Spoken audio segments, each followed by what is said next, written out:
All right, so this is problem 7 again, a continuation of what we did before and just a little different way to think about the problem. So again, a physics student throws a softball straight up in the air, takes 3.56 seconds to go up and to go down, and we want to know with what speed was it thrown. So let's look at this in a little different fashion than we did before. So here's all of the work that we did, and we ended up getting 7.4 meters per second as our value. And the way we did it was that we had split it into two halves, thinking about the ball going up and then separating that from the ball going down, starting with an initial velocity. Let's look at it from a different way, and let's say, well, let's think about it from a displacement perspective. This ball starts here and ends here, so its distance is 0 meters.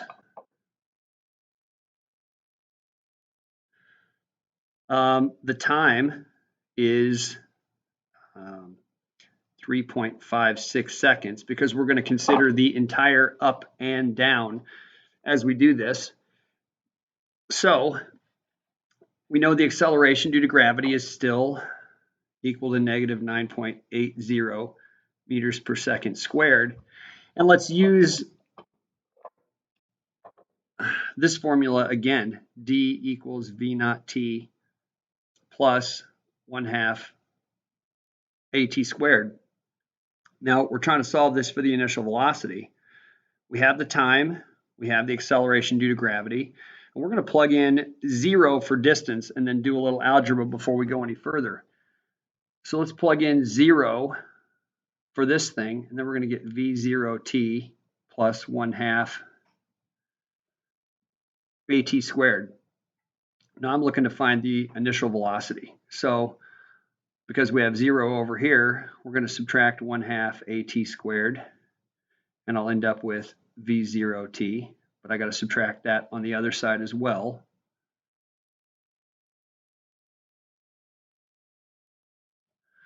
Okay, and now to get V0 by itself, I'm going to divide by T, also do that over here, and then I end up with V0 equals, now this T cancels, one of these T's cancel, and I get negative 1/2 AT. So I have this new formula that I can use. Let's just flip it around and use it over here. V0 equals negative 1/2 AT. We'll plug in what we have. Negative 1/2 times negative 9.80 meters per second squared times, try to separate this out for you here and squeeze it in, 3.56 seconds. If I do the math on that, I take 0.5 times 9.81 times 3.56, I get 17.4, actually 17.5, and meters per second squared, and seconds here. This second cancels, one of these stays. They get meters per second. So in essence, I get the same exact answer. Oh, I'm sorry, it was 17.46, the same as we got up above. So 17.5 meters per second, which matches up with what we got before, just by considering the full thing and realizing that our displacement was 0 because the starting and the ending spots.